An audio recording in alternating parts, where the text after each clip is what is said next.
नमस्कार दोस्तों, कैसे हो आप सब।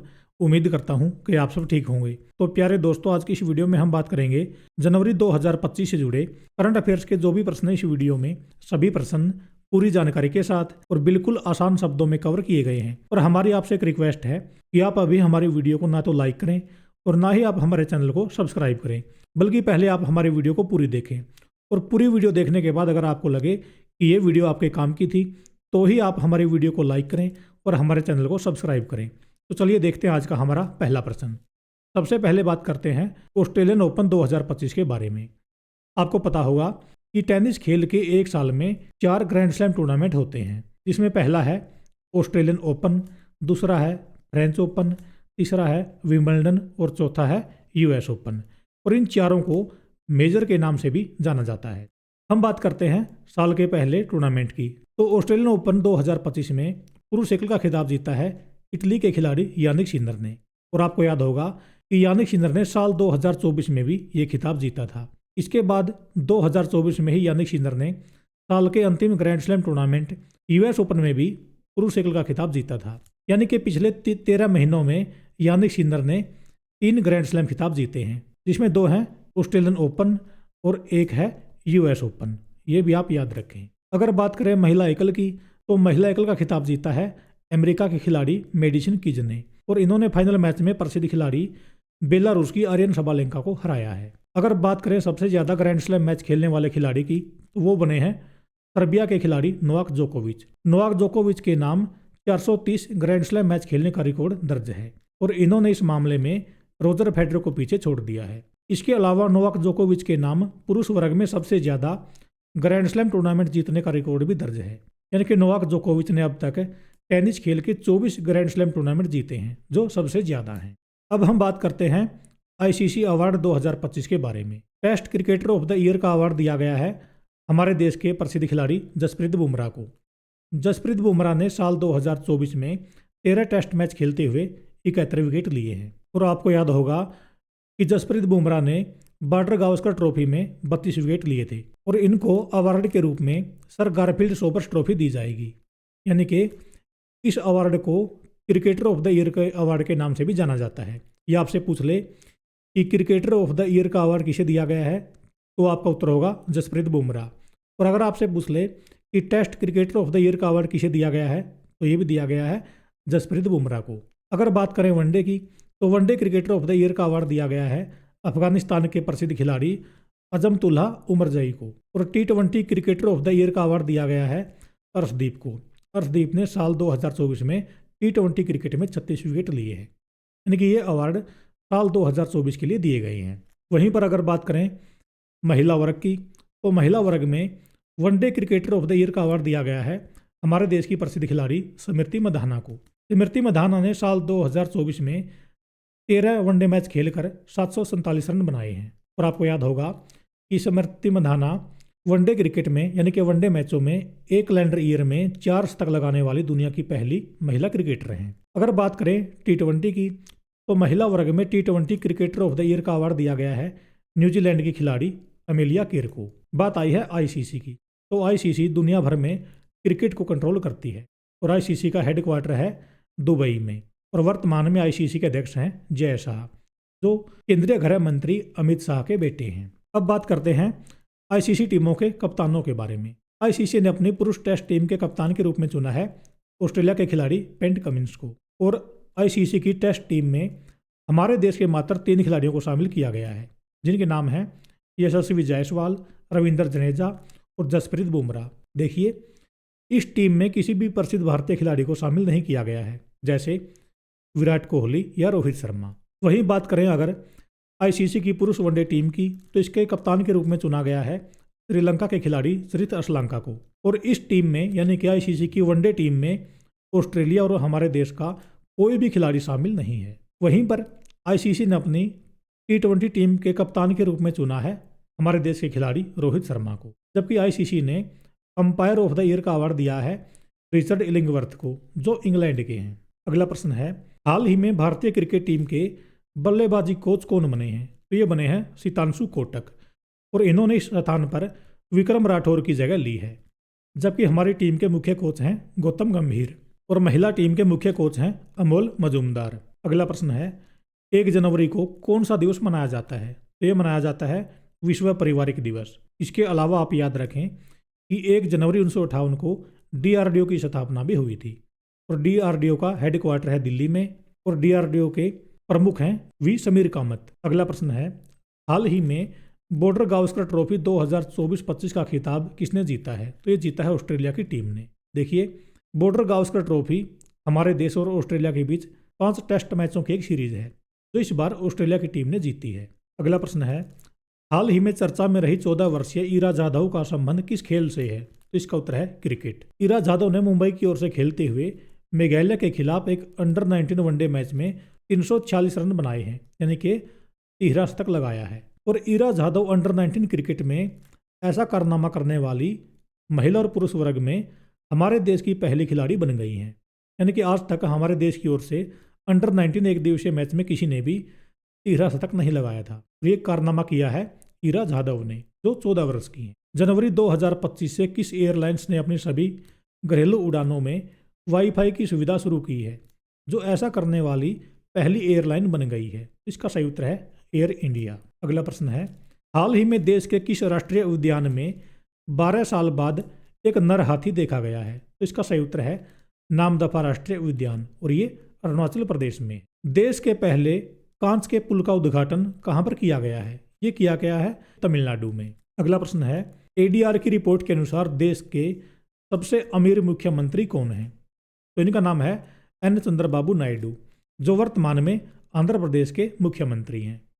ADR के अनुसार N चंद्रबाबू नायडू की संपत्ति 931 करोड़ रुपए है।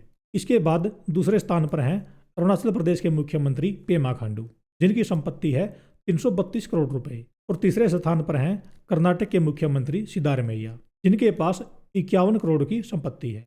अगर बात करें देश की सबसे गरीब मुख्यमंत्री की तो वो हैं पश्चिम बंगाल की मुख्यमंत्री ममता बनर्जी।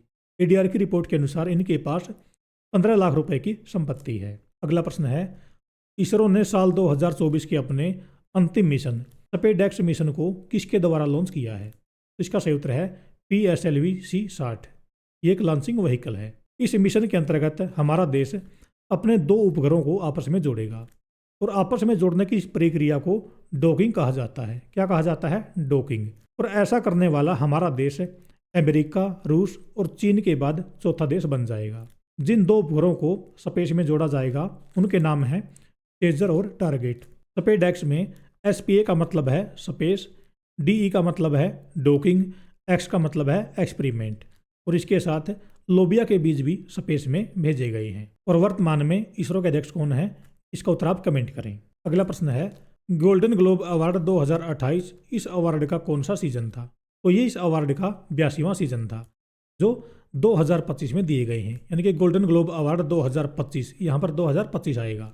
और इस अवार्ड में बेस्ट मोशन पिक्चर का अवार्ड दिया गया है एमिलिया पेरेज को और बेस्ट एक्टर का अवार्ड दिया गया है एड्रियन ब्रोडी को और बेस्ट एक्ट्रेस का अवार्ड दिया गया है फर्नांडा टोरेस को और बेस्ट डायरेक्टर का अवार्ड दिया गया है ब्रेडी कॉर्बेट को और बेस्ट मूवी का अवार्ड दिया गया है द ब्रूटलिस्ट को। ये सभी आप याद रखें। अगला प्रश्न है हाल ही में किसे राष्ट्रीय मानव अधिकार आयोग का अध्यक्ष नियुक्त किया गया है? इनका नाम है न्यायमूर्ति वी राम सुब्रमण्यम।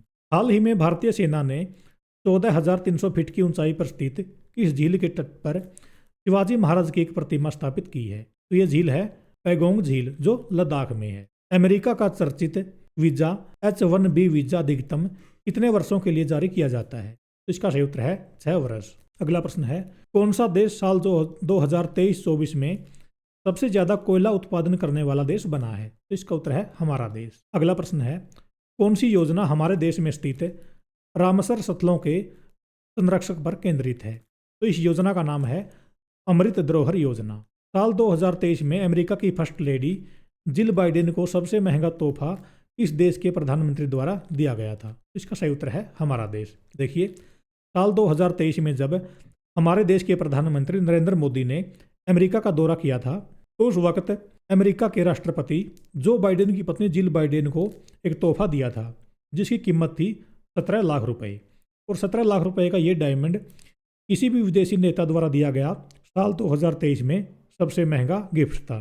किसी भी देश के राष्ट्रपति को पहला नागरिक माना जाता है और अमेरिका में राष्ट्रपति की पत्नी को देश की पहली महिला माना जाता है। तो इस प्रकार जिल बाइडेन अमेरिका की पहली महिला थी, जबकि वर्तमान में अमेरिका के राष्ट्रपति बन गए हैं डोनाल्ड ट्रंप। अगला प्रश्न है, हाल ही में मध्य प्रदेश सरकार ने एनिमल एक्सचेंज प्रोग्राम के तहत कौन से 3 राज्यों को 14 बाघ देने की घोषणा की है? तो इन 3 राज्यों के नाम है राजस्थान, उड़ीसा और छत्तीसगढ़। और आपको याद होगा कि बाघ गणना 2023 के अनुसार हमारे देश में बाघों की कुल संख्या है 3167 और सबसे ज़्यादा बाघ पाए जाते हैं मध्य प्रदेश में। मध्य प्रदेश में 785 बाघ पाए जाते हैं और इसीलिए मध्य प्रदेश को टाइगर स्टेट कहा जाता है। वर्तमान में मध्य प्रदेश में 8 टाइगर रिजर्व हैं और 8वां टाइगर रिजर्व है रातापानी टाइगर रिजर्व, जो हमारे देश का 57वां टाइगर रिजर्व है। अगला प्रश्न है, संतोष ट्रॉफी 2024 का खिताब किस टीम ने जीता है? तो ये जीता है पश्चिम बंगाल की टीम ने। और संतोष ट्रॉफी फुटबॉल खेल से संबंधित है और संतोष ट्रॉफी 2024 इसका 78वां सीजन था, जो पश्चिम बंगाल की टीम ने केरल को हराकर जीता है। संतोष ट्रॉफी का पहला खिताब 1941 में बंगाल की टीम ने दिल्ली को हराकर जीता था। अगला प्रश्न है, ऑस्ट्रेलिया इस सरजमी पर एक टेस्ट सीरीज में सबसे ज्यादा विकेट लेने वाले भारतीय गेंदबाज कौन बने हैं? तो इनका नाम है जसप्रीत बुमराह। जसप्रीत बुमराह ने बॉर्डर गावस्कर टेस्ट सीरीज में 32 विकेट लेकर 47 साल पुराना बिशन सिंह बेदी का रिकॉर्ड तोड़ दिया है और उन्होंने 32वां विकेट मर्चेंट लाबुशेन के रूप में लिया है। मैंने आपको पहले बताया था कि 5 टेस्ट मैचों की सीरीज में भारतीय टीम के कप्तान थे रोहित शर्मा, लेकिन आखिरी टेस्ट मैच में कप्तानी की जसप्रीत बुमराह ने और इस सीरीज को जीता ऑस्ट्रेलिया की टीम ने। अगला प्रश्न है, हाल ही में किस भारतीय बल्लेबाज ने लिस्ट ए मैच में बिना आउट हुए 528 रन बनाकर विश्व रिकॉर्ड बनाया है? तो इनका नाम है करुण नायर। करुण नायर ने विजय हजारे ट्रॉफी में लगातार 4 मैचों में 112 रन, फिर 44 रन, फिर 163 रन और फिर 112 रन बनाकर नाबाद रहे और इसके बाद उन्होंने फिर एक और पारी खेली 112 रन की, लेकिन वो आउट हो गए। विजय हजारे ट्रॉफी में करुण का ये चौथा और लगातार तीसरा शतक था, जो ऐसा करने वाले लिस्ट ए मैच में पहले खिलाड़ी बन गए हैं। यानी कि आज तक किसी ने भी लिस्ट ए मैच में 528 रन नहीं बनाए थे बिना आउट हुए। जो ऐसा करने वाले बल्लेबाज बने हैं हमारे देश के करुण नायर। अगला प्रश्न है, मेजर ध्यानचंद खेल रत्न अवार्ड 2024 कितने खिलाड़ियों को देने की घोषणा की गई है? तो इसका सही उत्तर है 4 खिलाड़ी और इन 4 खिलाड़ियों के नाम हैं मनु भाकर जो निशानेबाज हैं, डी गुकेश जो शतरंज के प्रसिद्ध खिलाड़ी हैं और हरमनप्रीत सिंह जो भारतीय हॉकी टीम के कप्तान हैं। और इन्हीं की कप्तानी में हमारे देश ने लगातार 2 ओलंपिक में कांस्य पदक जीते हैं। जो टोक्यो ओलंपिक 2024 था उसमें हमारे देश की हॉकी टीम ने स्पेन को हराकर कांस्य पदक जीता था। और चौथा नाम है प्रवीण कुमार का, जो पैरा एथलीट हैं ऊंची कूद के। और आपको याद होगा कि केंद्र सरकार ने साल 2021 में राजीव गांधी खेल रत्न अवार्ड का नाम बदलकर मेजर ध्यानचंद खेल रत्न अवार्ड कर दिया था और इस अवार्ड के तहत खिलाड़ी को 25 लाख रुपए दिए जाते हैं और ये हमारे देश का खेलों के क्षेत्र में दिया जाने वाला सबसे बड़ा अवार्ड है। अगला प्रश्न है, रक्षा मंत्रालय ने साल 2025 को किस वर्ष के रूप में घोषित किया है? का सही उत्तर है ईयर ऑफ रिफॉर्म्स। साल 2024 के अंत में किस देश ने हत्या और अपराध की बढ़ती घटनाओं के कारण राष्ट्रीय आपातकाल की घोषणा की थी? तो इस देश का नाम है त्रिनिदाद और टोबैगो, जो अटलांटिक महासागर में स्थित है और इसकी जनसंख्या लगभग 15 लाख के आसपास है और इसकी कैपिटल है पोर्ट ऑफ स्पेन। अगला प्रश्न है, फ्रांसीसी भारतीय संस्कृत विद्वान डॉक्टर पीरे सिल्वेन फिलियोजेट का निधन हुआ है। उनको किस वर्ष पद्मश्री से सम्मानित किया गया था? इसका सही उत्तर है साल 2024 में। अगर बात करें साल 2025 के पद्म पुरस्कारों की, तो साल 2025 में कुल 139 लोगों को पद्म पुरस्कार दिए गए हैं, जिसमें 23 महिलाएं शामिल हैं, 10 विदेशी नागरिक और 13 लोगों को ये पुरस्कार मरणोपरांत दिए गए हैं। और इन 139 पुरस्कारों में 7 पुरस्कार हैं पद्म विभूषण और 19 पुरस्कार हैं पद्म भूषण और 113 हैं पद्मश्री।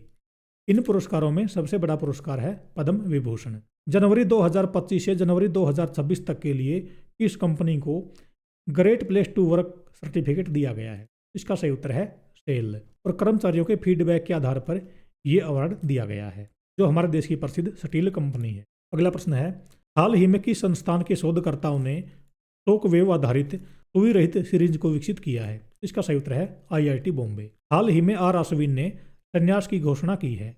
उनका संबंध किस खेल से है? इसका उत्तर है क्रिकेट। और मैं आपको बता दूं कि आर अश्विन स्पिन गेंदबाज हैं और वो अनिल कुंबले के बाद अंतर्राष्ट्रीय टेस्ट मैचों में सबसे ज़्यादा विकेट लेने वाले भारतीय गेंदबाज हैं। अनिल कुंबले के नाम अंतर्राष्ट्रीय टेस्ट मैचों में 619 विकेट हैं, जबकि आर अश्विन के नाम है 537 विकेट। आर अश्विन ने टेस्ट क्रिकेट में 37 बार 5 विकेट लिए हैं और इस मामले वो शेन वार्न के साथ दुनिया भर में पहले स्थान पर हैं। अगला प्रश्न है, हाल ही में किस देश ने कैंसर रोधी वैक्सीन बनाने की घोषणा की है?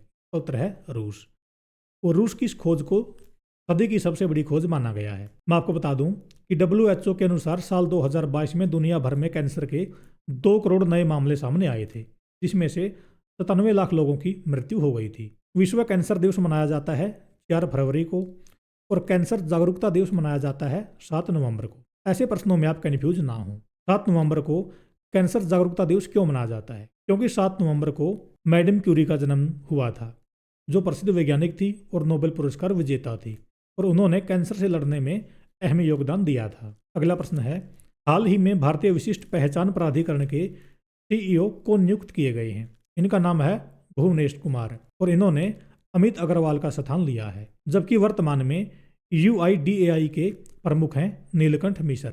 हमारे देश के किस राज्य में देश की पहली तटीय जलचर पक्षी गणना शुरू की गई है? इसका सही उत्तर है गुजरात।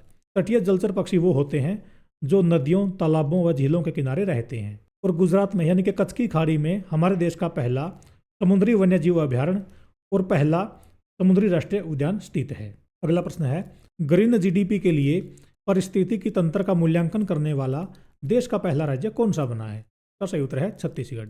इसके अंतर्गत ये देखा जाएगा कि हमने GDP के चक्कर में कितने वनों को काटा है, कितनी नदियों को दूषित किया है और कितने पशु पक्षियों को नुकसान पहुंचाया है और कितना खनिजों का उत्खनन किया है। ये सभी आंकलन इसमें किया जाएगा। अगला प्रश्न है, साल 1984 में हुए भोपाल गैस कांड के कचरे के निपटान के लिए किस स्थान को चुना गया है? तो इसका सही उत्तर है पीथमपुर, जो मध्य प्रदेश में है। पीथमपुर एक औद्योगिक क्षेत्र है जो भोपाल से 250 किलोमीटर दूर है। आपको याद होगा कि 2-3 दिसंबर 1984 की रात, कब 1984, मध्य प्रदेश के भोपाल में अमेरिका की यूनियन कार्बाइड कॉरपोरेशन के स्वामित्व वाली एक कीटनाशक फैक्ट्री में मिथाइल आइसोसाइनेट गैस लीक हुई थी, जिसके चलते लाखों लोग जहरीली गैस की चपेट में आ गए थे। और कई बार परीक्षा में ये प्रश्न पूछा जाता है कि भोपाल गैस कांड के दौरान कौन सी गैस का रिसाव हुआ था? तो आपका उत्तर होगा मिथाइल आइसोसाइनेट। और इसी घटना की याद में प्रतिवर्ष 2 दिसंबर को राष्ट्रीय प्रदूषण नियंत्रण दिवस मनाया जाता है। अगला प्रश्न है, हाल ही में 1000 किलोमीटर लंबाई के साथ दुनिया का तीसरा सबसे बड़ा मेट्रो रेल नेटवर्क वाला देश कौन सा बना है? इसका उत्तर है हमारा देश। पहले स्थान पर है चीन, दूसरे पे है अमेरिका और तीसरे स्थान पर आ गया है हमारा देश। वर्तमान में हमारे देश के 11 राज्यों के 23 शहरों में मेट्रो रेल चलती है। भारतीय ग्रामीण महोत्सव 2025 का आयोजन कहाँ पर किया गया है? इसका सही उत्तर है दिल्ली में। इसका आयोजन दिल्ली में भारत मंडपम में किया गया है और इसका उद्घाटन किया था प्रधानमंत्री नरेंद्र मोदी ने, और इसकी थीम रखी गई है एक लचीले ग्रामीण भारत का निर्माण। अगला प्रश्न है, बॉर्डर गावस्कर ट्रॉफी 2024-25 में सबसे तेज अर्धशतक लगाने वाले बल्लेबाज कौन बने हैं? इनका नाम है ऋषभ पंत। ऋषभ पंत ने इस सीरीज में 29 गेंदों पर अर्धशतक पूरा किया है और बॉर्डर गावस्कर ट्रॉफी के इतिहास में ये सबसे तेज अर्धशतक है। इसके अलावा ऋषभ पंत ऑस्ट्रेलिया की धरती पर टेस्ट मैचों में सबसे तेज अर्धशतक लगाने वाले पहले विदेशी बल्लेबाज भी बन गए हैं। और इसके अलावा आपने याद रखना है कि बॉर्डर गावस्कर ट्रॉफी 2024-25 में हमारे देश के ऑलराउंडर नीतीश रेड्डी ने डेब्यू किया था। अगला प्रश्न है, साल 2025 में होने वाले खो खो विश्व कप के पहले सीजन के शुभंकर का क्या नाम रखा गया है? इसका नाम रखा गया है तेजस और तारा, और ये विश्व कप समाप्त हो चुका है। तेजस और तारा 2 हिरणों की एक जोड़ी है, जबकि भारतीय पुरुष टीम के कप्तान थे प्रतीक वायकर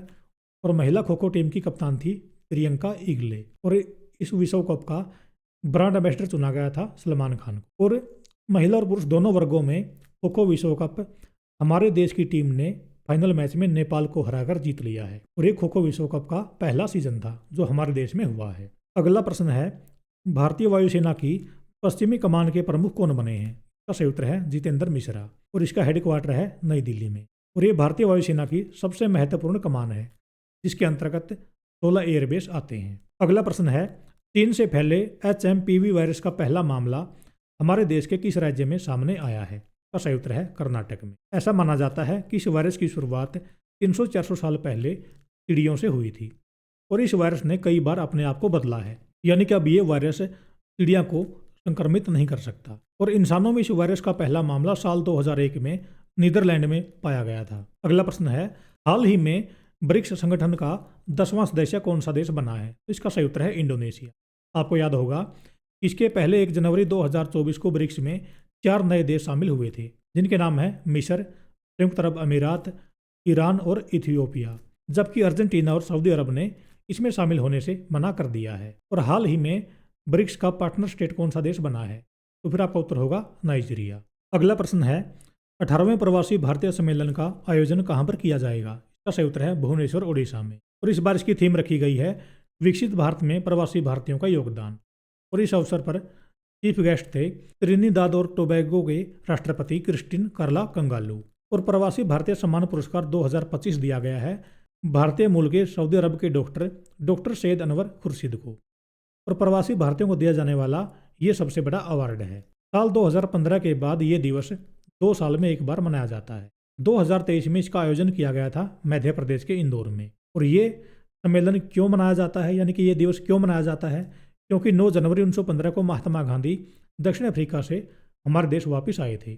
उन्हीं की याद में 9 जनवरी को प्रतिवर्ष प्रवासी भारतीय दिवस मनाया जाता है। और इसी अवसर पर प्रवासी भारतीय सम्मेलन का आयोजन किया जाता है और प्रवासी भारतीयों को बुलाया जाता है और उनको सम्मानित किया जाता है। अगला प्रश्न है, राष्ट्रीय युवा दिवस कब मनाया जाता है? ये मनाया जाता है 12 जनवरी को, क्योंकि 12 जनवरी 1863 को स्वामी विवेकानंद का जन्म हुआ था। इनके बचपन का नाम था नरेंद्र नाथ दत्त और उनके गुरु का नाम था रामकृष्ण परमहंस। और आपको याद होगा कि शिकागो में 1893 में धर्म सम्मेलन हुआ था, जिसमें इन्होंने एक भाषण दिया था जो काफ़ी प्रसिद्ध हुआ था। अगला प्रश्न है, भारतीय थल सेना दिवस कब मनाया जाता है? ये मनाया जाता है 15 जनवरी को और इस बार इसका ये 77वां क्रम था। इस बार थल सेना दिवस की थीम रखी गई थी समृद्ध भारत सक्षम सेना। और इस बार सेना दिवस के अवसर पर परेड का आयोजन दिल्ली के बजाय महाराष्ट्र के पुणे में किया गया था। और ये ऐसा तीसरी बार है जब इस अवसर पर परेड का आयोजन दिल्ली के बाहर किया गया है। सबसे पहले साल 2023 में सेना दिवस के मौके पर परेड का आयोजन किया गया था बेंगलुरु में। फिर साल 2024 में परेड का आयोजन किया गया था लखनऊ में और अब साल 2025 में इसका आयोजन किया गया है महाराष्ट्र के पुणे में। वर्तमान में थल सेना के प्रमुख कौन हैं? इसका उत्तर है जनरल उपेंद्र द्विवेदी। और नौसेना प्रमुख हैं दिनेश कुमार त्रिपाठी और वायुसेना प्रमुख हैं अमरप्रीत सिंह। बात आई है थल सेना दिवस की, तो थल सेना दिवस मनाया जाता है 15 जनवरी को, जबकि वायुसेना दिवस मनाया जाता है 8 अक्टूबर को और नौसेना दिवस मनाया जाता है 4 दिसंबर को। ये भी आप याद रखें। अगला प्रश्न है, साल 2025 में G7 का सम्मेलन किस देश में होगा? ये होगा कनाडा में। और 2024 में ये हुआ था इटली में। जबकि G20 का शिखर सम्मेलन साल 2025 में दक्षिण अफ्रीका में होगा। यानी कि आप G7 और G20 में कन्फ्यूज ना हो। हाल ही में किस राज्य सरकार ने हिंदू घाटी सभ्यता की लिपि को पढ़ने वाले को $1 मिलियन अमेरिकी इनाम देने की घोषणा की है? उत्तर है तमिलनाडु। अगला प्रश्न है, दक्षिण अफ्रीका T20 लीग खेलने वाले पहले भारतीय खिलाड़ी कौन बने हैं? इनका नाम है दिनेश कार्तिक। अगला प्रश्न है, हाल ही में इसरो के नए अध्यक्ष कौन बने हैं? इनका नाम है वी नारायणन और इन्होंने इस पद पर एस सोमनाथ का स्थान लिया है। जबकि इसरो के पहले अध्यक्ष थे विक्रम साराभाई। इसरो की स्थापना हुई थी 15 अगस्त 1969 को और इसका हेडक्वार्टर है बेंगलुरु, कर्नाटक में। केंद्र सरकार ने देश के किस पूर्व राष्ट्रपति के स्मारक का निर्माण राजघाट परिसर में किए जाने की मंजूरी दी है? इसका उत्तर है प्रणब मुखर्जी। राजघाट महात्मा गांधी का समाधि स्थल है। अगला प्रश्न है, सड़क दुर्घटना में घायल व्यक्तियों को तुरंत इलाज देने के लिए केंद्र सरकार ने किस योजना को मार्च 2025 से पूरे देश में लागू करने की घोषणा की है? इस योजना का नाम है कैशलेस उपचार योजना और इस योजना को नितिन गडकरी ने साल 2024 में चंडीगढ़ से शुरू किया था और पायलट परियोजना के तहत देश के 6 राज्यों में लागू किया गया था। इस योजना के अंतर्गत सड़क दुर्घटना में घायल व्यक्ति को 1.5 लाख तक का फ्री इलाज मिलेगा। अगला प्रश्न है, हाल ही में गृह मंत्रालय द्वारा जारी आंकड़ों के अनुसार समुद्री सीमा के मामले में कौन सा राज्य आंध्र प्रदेश को पीछे छोड़ते हुए दूसरे स्थान पर आ गया है? उत्तर है तमिलनाडु। पहले तमिलनाडु की समुद्री सीमा 906 किलोमीटर थी, जो अब बढ़कर 1068 किलोमीटर हो गई है और आंध्र प्रदेश पीछे रह गया है। एक बात आप याद रखें कि अभी तक इन आंकड़ों को मान्यता नहीं दी गई है, ये जारी किए गए हैं।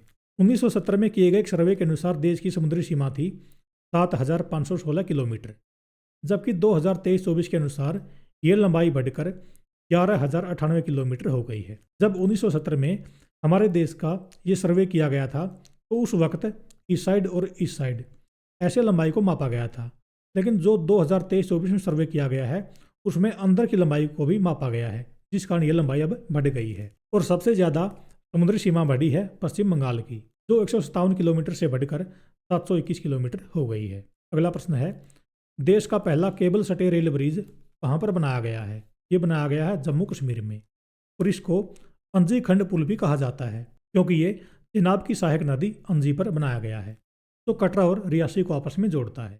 और नदी तल से इसकी ऊंचाई है 359 मीटर, जो ऊंचाई के हिसाब से दुनिया का सबसे ऊंचा रेल पुल है। हाल ही में जारी हैंडले पासपोर्ट सूचकांक 2025 में हमारे देश का स्थान कौन सा है? इसका सही उत्तर है 85वां स्थान। यानी कि हमारे देश के पासपोर्ट के आधार पर 57 देशों में वीजा फ्री यात्रा की जा सकती, जबकि पहले स्थान पर है सिंगापुर का पासपोर्ट, जिसके बेस पर 195 देशों में वीजा फ्री यात्रा की जा सकती है। और इसके अलावा यानी कि हमारे देश के अलावा गिनी गणराज्य और नाइजीरिया भी 85वें स्थान पर हैं। जनवरी 2025 में केंद्र सरकार ने संकल्प पत्र जारी करके किस भाषा को आधिकारिक रूप से शास्त्रीय भाषा का दर्जा दिया है? इसका उत्तर है मराठी। आपको याद होगा अक्टूबर 2024 में केंद्र सरकार ने 5 भाषाओं को शास्त्रीय भाषा का दर्जा दिया था, जिनके नाम हैं पाली, प्राकृत, मराठी, असमी और बंगाली, जिसके बाद शास्त्रीय भाषाओं की संख्या 11 हो गई थी। लेकिन इनमें से मराठी भाषा को छोड़कर बाकी किसी को भी अब तक आधिकारिक संकल्प पत्र जारी करके ये नहीं कहा गया है कि इसको शास्त्रीय भाषा में शामिल कर लिया गया है। इस प्रकार मराठी 7वीं शास्त्रीय भाषा बन गई है। शुरुआत में शास्त्रीय भाषाओं की संख्या थी 6। इसमें पहली थी तमिल, जिसको 2004 में सबसे पहले शास्त्रीय भाषा का दर्जा दिया गया था। हमने बात की पाली की और प्राकृत भाषा की। देखिए, पाली भाषा बौद्ध ग्रंथों में देखने को मिलती है, जबकि प्राकृत भाषा जैन ग्रंथों में देखने को मिलती है। किसी भाषा को शास्त्रीय भाषा का दर्जा प्राप्त करने के लिए उसका इतिहास 1500 से लेकर 2000 साल पुराना होना चाहिए, तभी जाकर आप किसी भाषा को शास्त्रीय भाषा का दर्जा दे सकते हैं। अगला प्रश्न है, हाल ही में डोनाल्ड ट्रंप अमेरिका के कौन से नंबर के राष्ट्रपति बने हैं? उत्तर है 47वें। और जिस फ्लाइट में वो शपथ लेने के लिए पहुंचे थे उसको नाम दिया गया था स्पेशल एयर मिशन 47। शपथ समारोह में हमारे देश की ओर से विदेश मंत्री एस जयशंकर ने भाग लिया था। और अमेरिका के उपराष्ट्रपति बने हैं जेडी वेंस और विदेश मंत्री बने हैं मार्को रूबियो। अगला प्रश्न है, हाल ही में प्रधानमंत्री नरेंद्र मोदी ने कहां पर जेड मोड सुरंग का उद्घाटन किया है? ये किया है जम्मू कश्मीर में। की लंबाई है 6.5 किलोमीटर, जो गगनगिर को सोनमर्ग से जोड़ेगी। बात आई है सुरंग की, तो आप याद रखें कि चेनानी नासरी सुरंग की लंबाई है 9.2 किलोमीटर, जो राष्ट्रीय राजमार्ग 44 पर स्थित है और ये जम्मू कश्मीर में, जबकि अटल टनल हिमाचल प्रदेश में है। हाल ही में प्रधानमंत्री श्री नरेंद्र मोदी जी ने कहां पर ग्रीन हाइड्रोजन हब का शिलान्यास किया है? उत्तर है विशाखापट्टनम, आंध्र प्रदेश में। इस संगठन ने हाल ही में फ्यूचर ऑफ जॉब रिपोर्ट 2025 को जारी किया है। उत्तर है विश्व आर्थिक मंच। इसके अलावा विश्व आर्थिक मंच ने ग्लोबल साइबर सिक्योरिटी आउटलुक 2025 और ग्लोबल रिस्क रिपोर्ट 2025 भी जारी की है। इसके अलावा विश्व आर्थिक मंच एक बहुत ही प्रसिद्ध रिपोर्ट जारी करता है जिसका नाम है ग्लोबल जेंडर गैप रिपोर्ट, जबकि विश्व आर्थिक स्थिति और संभावनाएं 2025 नामक रिपोर्ट को जारी किया है यूएन ने। जनवरी 2025 में केंद्र सरकार की किस योजना ने 10 वर्ष पूरे किए हैं? इस योजना का नाम है उजाला योजना, और ये योजना एलईडी बल्ब से संबंधित है। एक है उज्ज्वला योजना, जो एलपीजी गैस सिलेंडर से संबंधित है। तो आप उजाला योजना और उज्ज्वला योजना में कन्फ्यूज ना हो। अगला प्रश्न है, हाल ही में Indian national science academy fellowship पाने वाले पहले उद्योगपति कौन बने हैं? इनका नाम है कृष्णा एल्ला, और कृष्णा एल्ला भारत बायोटेक के फाउंडर हैं। आपको याद होगा कि भारत बायोटेक ने कोरोना काल में देश की पहली कोरोना वैक्सीन बनाई थी जिसका नाम था कोवैक्सीन। प्यूमा इंडिया ने अपना ब्रांड एम्बेसडर किसे नियुक्त किया है? इसका उत्तर है पीवी सिंधु को। तो पीवी सिंधु बैडमिंटन की प्रसिद्ध खिलाड़ी हैं। अगला प्रश्न है, साल 2025 में किस विभाग ने अपनी स्थापना का 150वां वर्ष मनाया है? उत्तर है भारतीय मौसम विज्ञान विभाग। इसकी स्थापना हुई थी 15 जनवरी 1875 को। उसका हेडक्वार्टर है नई दिल्ली में। आयुष्मान योजना को लागू करने वाला देश का 34वां राज्य या केंद्र शासित प्रदेश कौन सा बना है? उत्तर है ओडिशा। अगला प्रश्न है, हाल ही में यूएन ने साल 2025 को किस वर्ष के रूप में घोषित किया है? उत्तर है अंतर्राष्ट्रीय हिमनद संरक्षण वर्ष। और यूएन ने यह ऐलान किया है कि साल 2025 से प्रतिवर्ष 21 मार्च को विश्व हिमनद दिवस के रूप में मनाया जाएगा। अगला प्रश्न है, साल 2025 में हमारे देश ने कौन से क्रम का रिपब्लिक डे मनाया है? उत्तर है 76वां। और इस अवसर पर मुख्य अतिथि थे इंडोनेशिया के राष्ट्रपति प्रोबो सुबियंतो। और प्रथम झांकी का अवार्ड दिया गया है उत्तर प्रदेश की झांकी को। अगर बात करें मंत्रालयों की, तो मंत्रालयों की श्रेणी में ये अवार्ड दिया गया है जनजातीय कार्य मंत्रालय को, यानी कि इसकी झांकी पहले स्थान पर आई है। जबकि राज्यों में उत्तर प्रदेश की झांकी पहले स्थान पर आई है, जिसकी थीम थी कुंभ मेला। हाइड्रोजन से चलने वाला दुनिया का सबसे शक्तिशाली रेल इंजन किस देश ने बनाया है? ये बनाया है हमारे देश ने। इसकी पावर है 1200 हॉर्स पावर। और आपको याद होगा कि देश की पहली हाइड्रोजन ट्रेन का ट्रायल हरियाणा के जींद सोनीपत रेलवे मार्ग पर किया जाएगा। अगला प्रश्न है, विजय हजारे ट्रॉफी 2024-25 का खिताब किसने जीता है? ये जीता है कर्नाटक की टीम ने। और उपविजेता है विदर्भ की टीम। विजय हजारे ट्रॉफी का संबंध क्रिकेट खेल से है। जबकि साल 2023-24 का ये खिताब पहली बार हरियाणा की टीम ने जीता था और 2024-25 का जीता है कर्नाटक की टीम ने। हाल ही में केंद्रीय तंबाकू अनुसंधान केंद्र का नाम बदलकर क्या रखा गया है? इसका नाम रखा गया है national institute for research on commercial agriculture और इसका हेडक्वार्टर है राजमुंदेरी, आंध्र प्रदेश में। अगला प्रश्न है, हाल ही में सुभाष चंद्र बोस आपदा प्रबंधन पुरस्कार 2025 किसे दिया गया है? ये दिया गया है Indian national centre for ocean information service को। और इस अवार्ड के तहत यानी कि संस्थागत श्रेणी में 51 लाख रुपए दिए जाते हैं, जबकि व्यक्तिगत श्रेणी में 5 लाख रुपए दिए जाते हैं। और इस बार व्यक्तिगत श्रेणी में ये अवार्ड किसी को भी नहीं दिया गया है। पराक्रम दिवस मनाया जाता है 23 जनवरी को, क्योंकि 23 जनवरी 1897 को नेताजी सुभाष चंद्र बोस का जन्म हुआ था। राष्ट्रीय बालिका दिवस कब मनाया जाता है? ये मनाया जाता है 24 जनवरी को। और 24 जनवरी को ही मनाया जाता है अंतर्राष्ट्रीय शिक्षा दिवस। इन दोनों को एक साथ याद रखें। फीडे शतरंज विश्व कप 2025 की मेजबानी कौन सा देश करेगा? इसका उत्तर है हमारा देश। हाल ही में देश के किन 2 शहरों को यूनेस्को द्वारा wetland cities of the world की सूची में जोड़ा गया है? इन 2 शहरों के नाम हैं इंदौर और उदयपुर।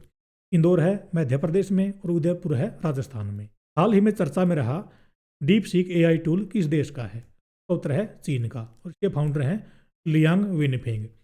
और चीन के इस AI टूल ने अमेरिका के ChatGPT को पीछे छोड़ दिया है। तो प्यारे दोस्तों, ये थी आज की हमारी वीडियो। अगर आपको ये वीडियो अच्छी लगी तो वीडियो को लाइक करें और हमारे चैनल को सब्सक्राइब करें, ताकि आगे आने वाली वीडियो आपको सही समय पर मिल सके। धन्यवाद। आपका दिन शुभ रहे।